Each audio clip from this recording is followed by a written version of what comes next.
देशात 18व्या लोकसभेचा उत्सव सुरू झाला असून येत्या 19 एप्रिलला विदर्भात 5 जागांवर पहिल्या पर्वाचे बिगुल वाजणार असून चिमूर गडचिरोली लोकसभा क्षेत्रात रणकंदांची चांगलीच चुरस निर्माण झाली असून अनेक नेते कार्यकर्ते प्रचाराच्या मैदानात उतरले आहेत।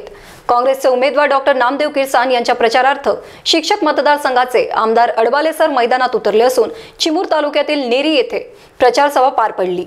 या दरम्यान आमदार अडबाले सर यांनी केंद्र सरकारने केलेल्या कामाची पावतीच वाचून दाखवली। पाहूयात।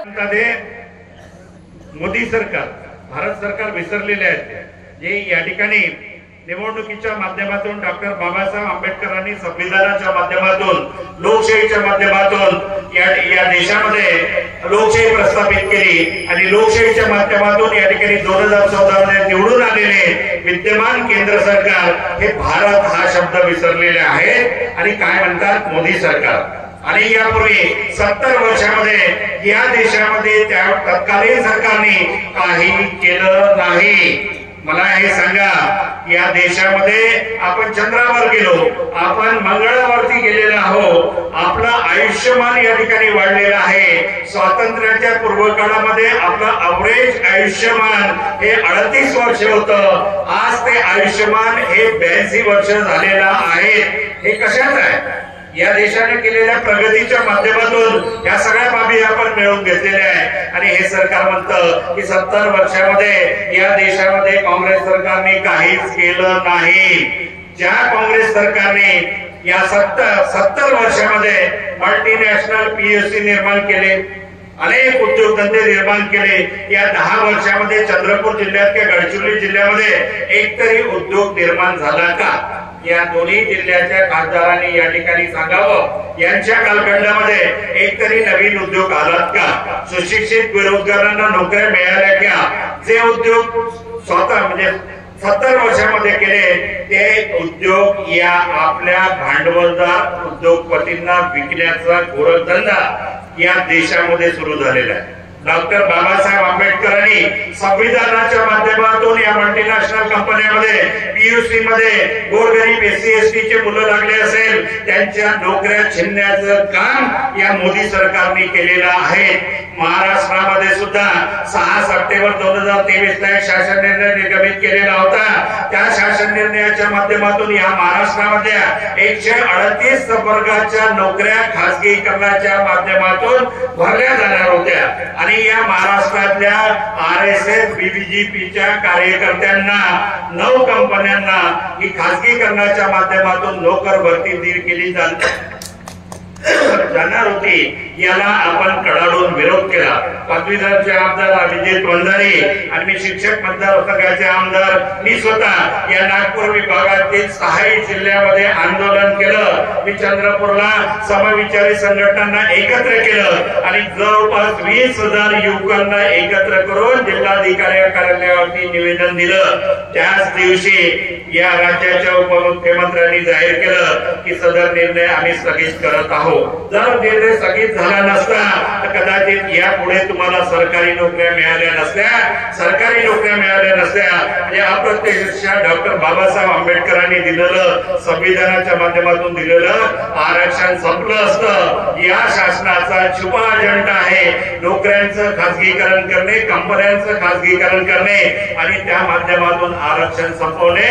यासाठी आपलं आरक्षण टिकलं पाहिजे, लोकशाही टिकली पाहिजे, यासाठी इंडिया गठबंधनचं सरकार निवडून येणं काळाची गरज आहे। यांचा 2014 मधला नारा काय होता माहिती आहे सगळ्यांना? या देशाला भयमुक्त करायचं आहे, या देशाला भ्रष्टाचार मुक्त करायचं आहे आणि भ्रष्टाचार तर मुक्त झालाच नाही।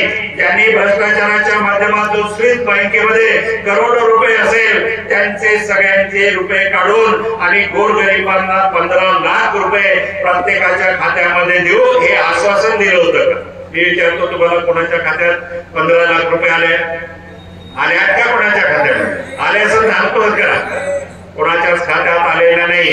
खोटं बोला पण दंटून बोला ही त्यांची नीती राहिलेली आहे।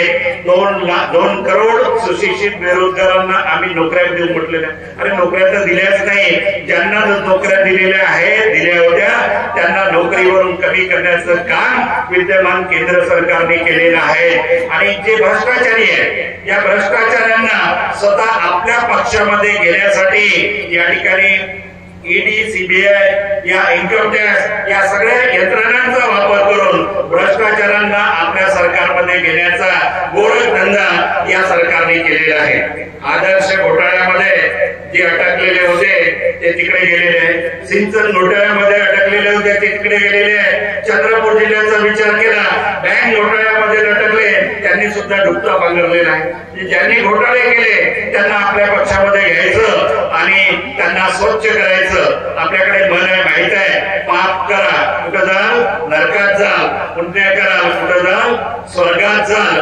परंतु आज अशी परिस्थिती मिळाली आहे, पाप करा, भ्रष्टाचार करा आणि कुठं जा भारतीय जनता पार्टीमध्ये जा, तुमचं पाप त्या ठिकाणी माफ केल्या जातील।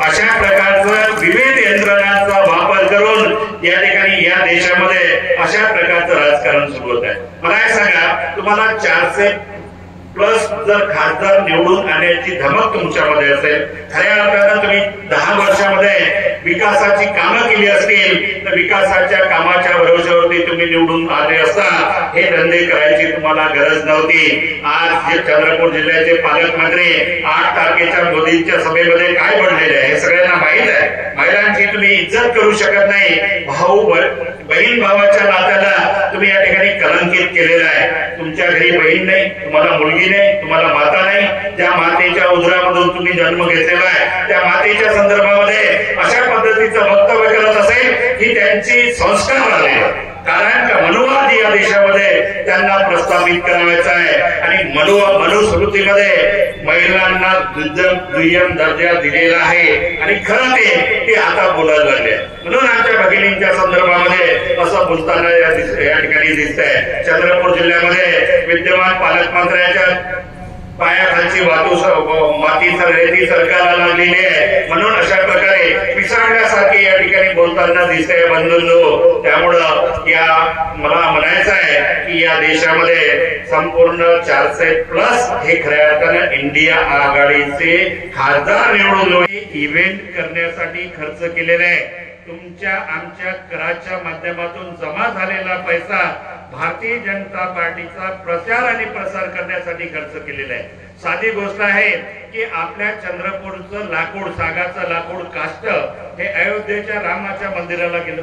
रामाविषयी आपली सगळ्यांची भावना चांगली आहे। आपण सुद्धा सकाळी उठून राम राम म्हटल्याशिवाय त्या दोघं जण मिळत असेल राम राम म्हणून आपण सन्मान करत होतो एकमेकाचा। आज रामाला काय केलं त्यांनी? श्रीराम केलं। नामांतर केलेला रामाचं सुद्धा जय श्रीराम हे नामांतर केलेलं आहे।